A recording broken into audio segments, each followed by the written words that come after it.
Hello, Squirrel Tribe. It is Monday. My dudes, happy Monday. So behind me is the Wells Fargo that I just went into to close my checking account that I have had for over 14 years, I believe it is, over 14 years. I also closed my daughter's account. I had a joint account with my daughter there, and I closed her account as well. So if you guys watched the previous video where I talked about how Wells Fargo is now charging all of their customers a monthly maintenance fee no matter what, well, let's rephrase, not no matter what. You do have to reach certain stipulations in order to still have a free checking account. However, the one I have had for ever and a day, and the one that my daughter and I had as a joint account, it was a free checking account. There were no stipulations you needed to have in order to have this free checking account. It was called their everyday checking, and I've had it forever. And no matter how much money was in there or whether you had direct deposits or not, you had free checking. There was no monthly maintenance fee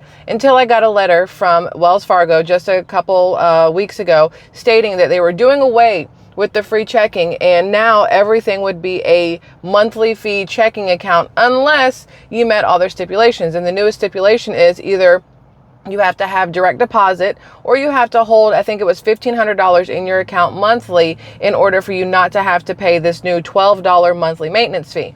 Well, for me, Wells Fargo was a backup account. It was a don't have all your eggs in one basket kind of account. So I didn't put a lot of money in there. I had just a little bit in there to keep it open, right? And because it was a free checking account, it didn't matter if it was $5, $2, $100, $500, and no direct deposit.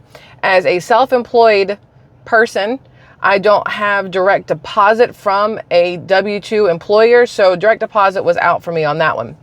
But I do, like I said, keep money in there.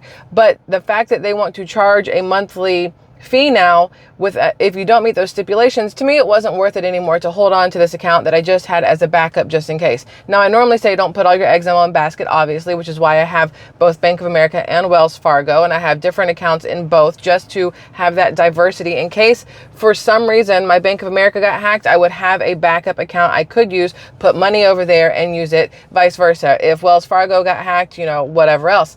And then after they sent out the letter about getting rid of their free checking, I realized it's because, they need to make up all this money that they are losing after the Biden administration passed those new laws where your over limit fees and your late fees cannot go past $8, where it used to be they were charging anywhere from $29 to $39 for a late fee on a payment or an over limit fee, overdraft fee, if you will. Now they can only charge $8. Well, these places have to make up their money some way, somehow.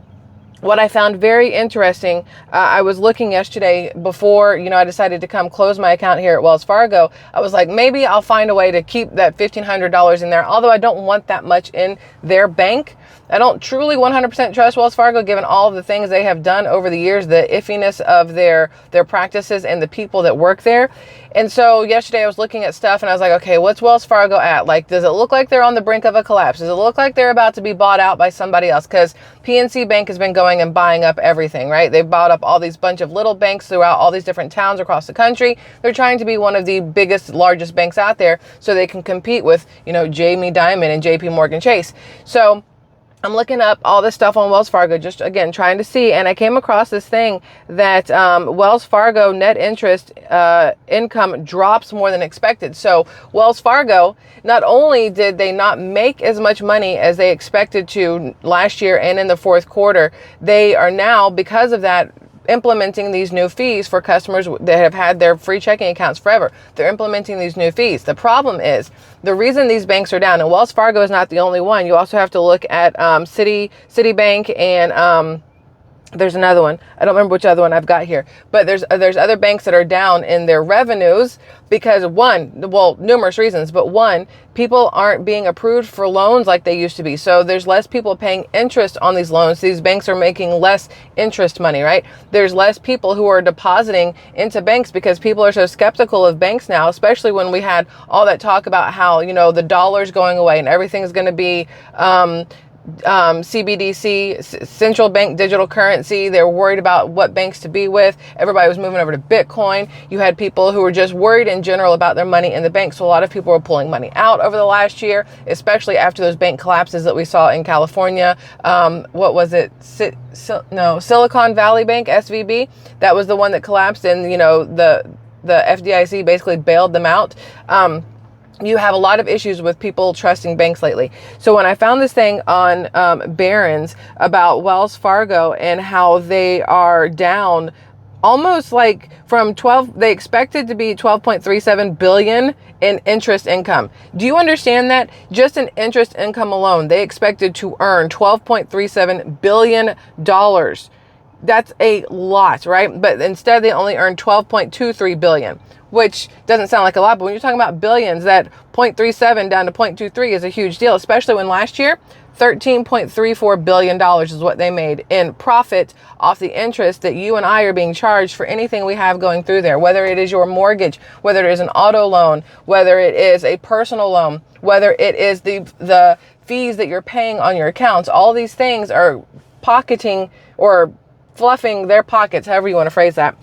But now Wells Fargo is worried because they said the decrease is due to the impact of higher interest rates on funding costs, including the impact of customer migration to higher yielding deposit products, as well as lower balances. So again, people aren't being approved for loans. If they are being approved for loans, they're lower loans, so they're not getting as much interest over time.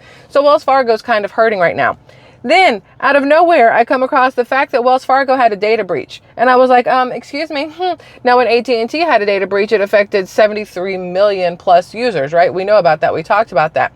So Wells Fargo says it has suffered a data breach, blames employees for exposing personal information. This is on the Daily Hodl, HODL, dailyhodl.com. And so I saw this and I was like, oh no, that's a huge deal. Why are we not hearing about it? Y'all, they had a data breach on two customers, yet it warranted an entire article about it. Now, I will say one customer's data breach is enough to make you wary of who you're banking with or whatever else. A pair of customers, right?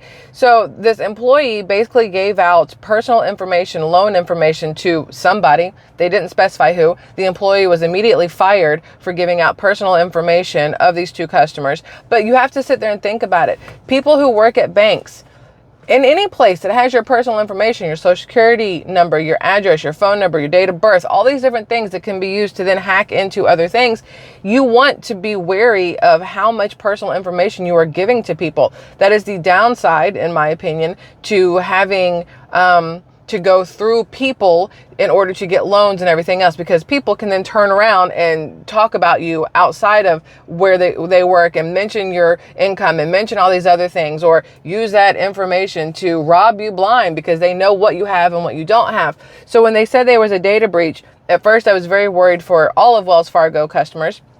It was only two people, but still it means that they employed somebody who knowingly, willingly gave out information that they should knowingly, willingly not be able to give out, correct? I feel like you have more and more people these days who don't give as much of a shit about their jobs as people used to back in the day. And I don't know if that sounds wrong or if it comes across the right way, but I do feel like the work ethic of today is not what it was generations ago, right?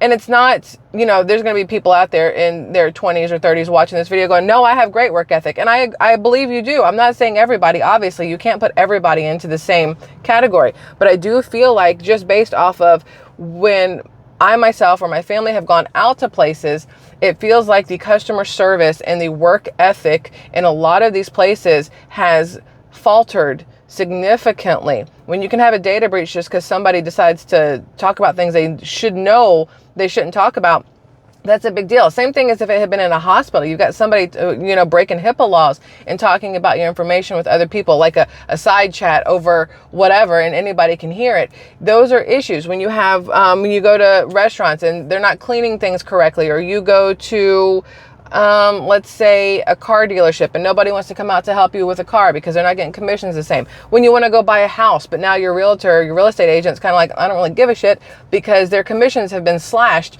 lately. They're gone from 3% to I think like 1.5 or something like that. There's less incentive for people to work. And I feel like that has kind of hit the entire country. The work ethic has gone down because now it's more of like a participation trophy. People expect to be paid out the butt for doing the least work, minimal work. And when they don't get what they want, they just up and quit and go. And it's absolutely crazy. But when I saw all this stuff about Wells Fargo, I was like, you know what?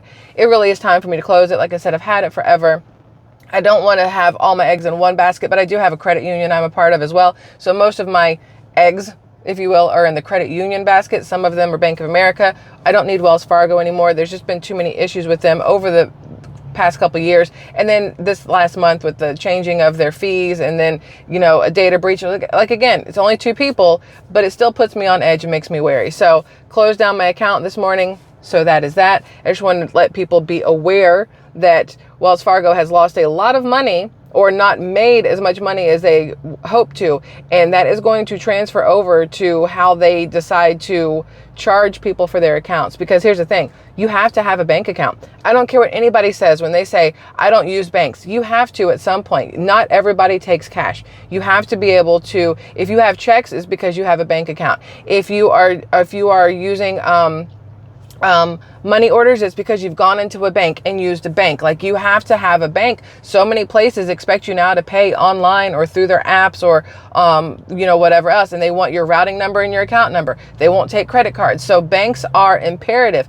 And they know it. They kind of have us as a society by the balls, if you will, because you have to have them. And so they can charge you, instead of, you know, being free checking, they can go, it's $12 now and you have to meet these minimum requirements. Soon it'll be, it's $25 now and you have to meet these minimum requirements. But those minimum requirements will continuously move up and up and up. That way it's harder for you to hit them. That way they can start making their money back off these fees they're going to charge you. It's not unheard of for companies to do what they need to do to increase their back page, their bottom line, right? Screw your money. As long as they are good, that's all they care about. So just pay attention to all of your banks, whether it's Wells Fargo, Bank of America, Citibank, SunTrust, Truist, whatever is out there. There's so many different banks. Fifth Third Bank, whatever that stupid bank is. It sounds really dumb. I don't know how to say it. Just make sure you are paying attention when you get something in the mail from them. Don't just rip it up like it's junk mail and pitch it. Like, make sure you open it and read these things, because they are giving you a heads up of how they're going to try to rob you blind with their fees and everything else, and their interest rate hikes on their credit cards, or their loan hikes. Like, if you want to go get a new loan, you're going to have to pay exorbitant amount in interest, because they're losing millions upon millions every single year now, and they're going to have to make that up, and you and I are going to be the ones who make it up for them with how they charge us our fees and everything else. So just something to keep in mind. I think it's important that you don't forget about the little things that add up over time. You know, Netflix from $5.99, then it was $7.99, $9.99, $14.99, $24.99. Those little things start to add up over time. You see a dollar more here a month, or 50 cents more here a month, $3 more a month. Again, it adds up, and at the end of the month, you're paying an extra $100 for things that were $100 cheaper last month for no apparent reason, except for they need to make sure that their profits stay high so their shareholders are happy. You know what I'm saying? So that's that. Just something to think about. I'll be back later with more stuff. I just want to talk to you about it since I just went in there and closed out my Wells Fargo account. I figured now would be a good time to mention to you guys, just pay attention to what your banks are doing to your money. Okay? I love you, Squirrel Tribe. Have a fabulous rest of your day. Bye.